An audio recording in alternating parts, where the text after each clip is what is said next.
Welcome to our channel. Today we how to manage financial goals with Ameriprise easy tutorial step by step clearly. Begin by accessing the Ameriprise website. Look for the client login button on the home page. Enter your username and password to log into your account. Once logged in, navigate to the financial goals section on the main dashboard. Click on Create New Goal to set up a personalized financial objective. Select the type of goal you wish to pursue, such as saving for retirement, buying a home, or funding education. Provide specific details for your goal, including the target amount and timeline. Set a priority level for your goal to help determine its importance in your overall financial plan. Review personalized recommendations that Ameriprise provides based on your financial situation and objectives. Adjust your monthly contributions if necessary, using the suggested amounts as a guide.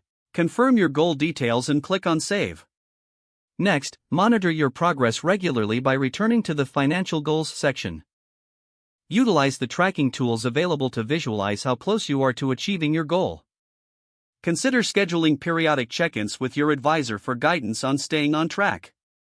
If your circumstances change, revisit and adjust your goals and contributions as needed. Leverage the educational resources offered by Ameriprise to enhance your financial literacy. Finally, stay committed and review your goals annually to ensure they remain aligned with your life changes. If the page does not load, refresh the browser or try again in a private or incognito window. Make sure you are using the correct email address, then retype it carefully to avoid small typos. If your password is not accepted, use the reset option and create a new strong password you can remember.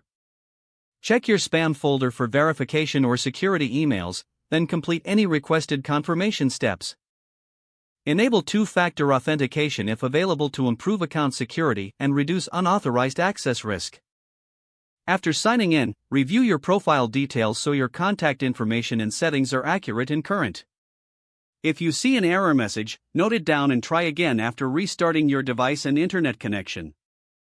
Log out when you finish, especially on shared devices, to keep your account and payment information secure. If the page does not load, refresh the browser or try again in a private or incognito window. Make sure you are using the correct email address, then retype it carefully to avoid small typos. If your password is not accepted, use the reset option and create a new strong password you can remember. Check your spam folder for verification or security emails, then complete any requested confirmation steps. Don't forget to like this video and subscribe to our channel for more step-by-step tech guides.